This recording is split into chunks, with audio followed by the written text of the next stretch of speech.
Today we're going to talk about Trevone Boykin. Cat with loads of talent, loads of potential, ran into some issues in his life, but he still got a chance to make it all right. And this whole thing could be tough to break down. I just got one question. Yo, what the hell is this dude right here doing? Yo, why is he doing that? Like, what is that? Yeah, you'll never know quitter, 'cause I'ma go get her. And now real quick, before we jump in, I want to give a shout out to today's video sponsor, SeatGeek. SeatGeek is a cool app who has access to tickets from all over the internet. Basically, they make buying tickets for any sporting event extremely simple. The app scores tickets from 1 to 100 to let you know whether or not you're getting a good deal. On top of that, you can also get the view from the seat that you're selecting, because we all know it sucks when it look good on the seat chart and then you get there and you can't see nothing. So they take it a step further than just looking at it on the seat chart, because that don't always translate over. Yo, if you want to check out the app, man, just check in the description below. Click little link, you can download it like that, and be sure to use my promo code FlemLo for $20 off of your first order. Trevone Boykin attended high school in Mesquite, Texas, and by his senior season, boy was a two-sport beast. We talking football and track. That year he threw for 2,900 yards, ran for 1,800, and scored a total of 58 TDs. He was putting up big numbers while simultaneously managing to be pretty damn efficient, completing 60% of his passes. When it came to track and field, he ran the 100, the 200, and did the long jump. Coming out of school, he was rated as a 3-star athlete and had scholarship offers from UTEP and TCU. Now, of course, ultimately he chose TCU when he ended up spending his freshman season, 2011, as a redshirt. So when 2012 hit, he was ready to roll, but he was still the backup. Now, as ironic as this is, Trevone actually got his starting spot because the guy who was starting in front of him got arrested, was suspended by the team, entered rehab, and then withdrew from the team completely. So Trevone stepped in, became the starter, and never looked back, right? Wrong. At the point when Trevone stepped in, TCU was 4-0. That week, they lost their first game, 4-1. Now Trevone started the rest of the season, and his record as a starter, 3-6. Now that sounds bad, but you gotta take into consideration, man, TCU's schedule was pretty heavily backloaded. They played no ranked schools in those first 4 games, but played 5 ranked schools in the last 9 games. You know, the 9 where Trevone was the starter. Now during those 9 starts, Trevone threw for 2,054 yards, 15 touchdowns, and 10 picks. He also rushed for 417 yards, 3 TDs. TCU's coaching staff maybe didn't see quite enough to go forward with Trevone as the full-time starter. So in 2013, when the former starting quarterback returned to the team, he also returned to his starting spot. Even still, Trevone still played a good bit, man, split in time, and he started a few games as well. TCU definitely recognized his athletic ability and allowed him to play receiver a good bit as well. He really did a bit of everything during his redshirt sophomore year. He finished the season with 1,200 passing yards, 7 passing touchdowns, 313 rushing yards, 7 rushing touchdowns. Then he also had 26 receptions for 204 yards. Finally, 2014, man, junior season, Trevone was the undisputed starter. We talking from day one. So finally, he was ready to have a true impact on the offense and on the team in general. He led TCU to a 12-1 record and a number 3 ranking in the nation. TCU made it to the Peach Bowl where they faced number 9 Ole Miss and destroyed them, 42-3. I mean, it was a special year for our boy Trevone, man. 3,900 yards, 33 touchdowns, only 10 picks. That's just through the air. He also ran for another 700 yards and another 8 touchdowns as well. He actually finished 4th in the Heisman voting behind Mariota, Melvin Gordon, and Amari Cooper. It's funny because at one point, a lot of people felt that Trevone was TCU's best wide receiver, even though he was a quarterback. But that year in 2014, our boy Josh Dodson, who had transferred in from Wyoming a couple seasons earlier, really came into his own. I single him out because he is the wide receiver that I wanted Cincinnati to draft this past year, but it's okay. Now, I'm not 100% sure why Trevone didn't go pro that season, but of course, hindsight is 2020. Now, his senior year, 2015, his numbers were similar to his junior year.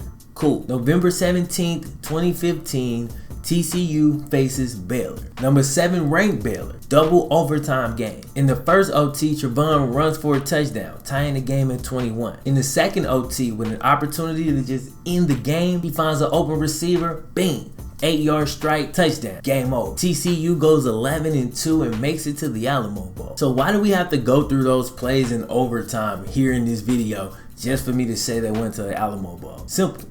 Because that was Trevone's last collegiate game. He never even suited up for the Alamo Bowl. See, on December 31st, 2015, 2 days, mind you, before the Alamo Bowl, of course, TCU was already in San Antonio, for the game. Trevone and a few teammates step into a bar. No, this is not the beginning of a corny joke, but it's definitely not the start of something that's gonna be good. A couple drunk cats in the bar recognize Trevone and possibly his team, but definitely Trevone. And bam, they start trolling, man. Goddamn trolls, bro. Anyway, they start talking. Trevone reacts. He's also been drinking as well. Then this happens.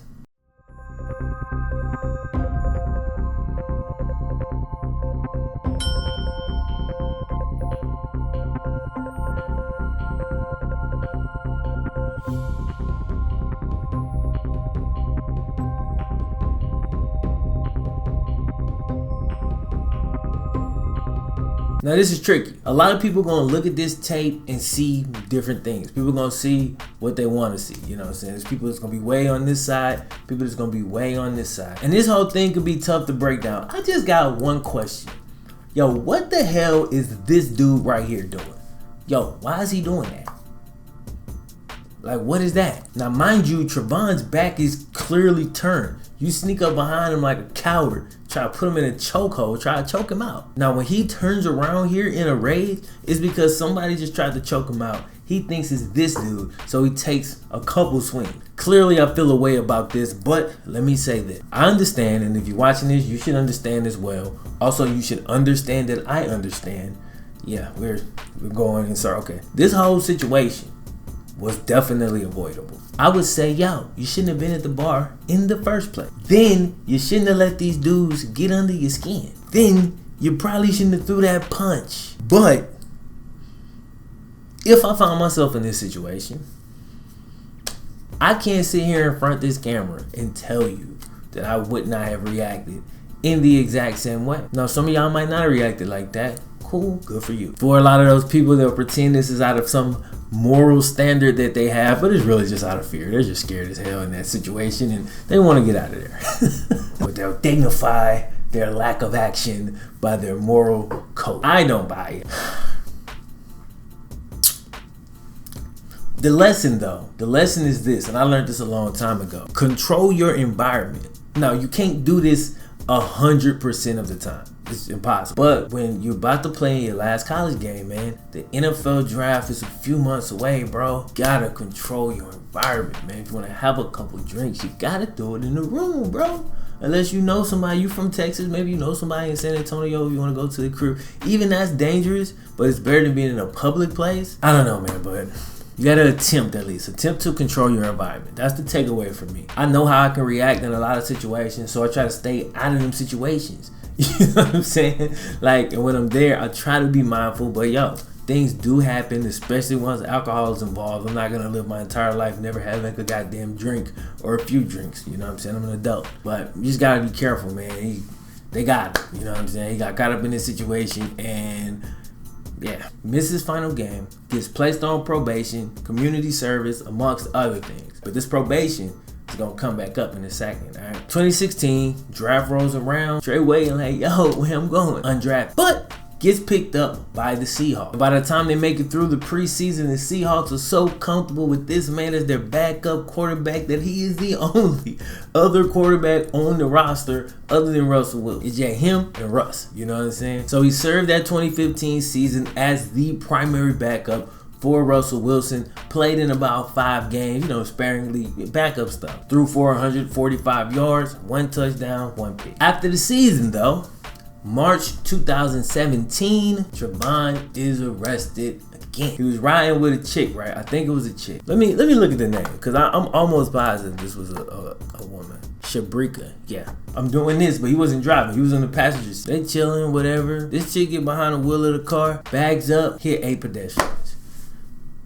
8 pedestrians. Now, nobody lost their life, thank God. But several people were injured. He's arrested. Public intoxication, possession of marijuana. 11 days later, they come back, arrest him for possible violation of his parole, and then the Seahawks cut him. They didn't. They didn't cut him right there. You know what I'm saying? He came in, played the preseason, but he got beat out by Austin Davis. And it's crazy because he started the preseason out really good. He finished terribly or very poorly. Austin Davis gets the backup spot. Trevone is cut. The next day, though, the Seahawks call him back in, sign him to the practice squad, right? So right now, he's on the practice team. On the practice squad, you know, giving them looks and doing what practice squad quarterbacks do. And that's where he's at currently. Now, he's got a long road ahead, but yo, he's only 24, bro. He's 24.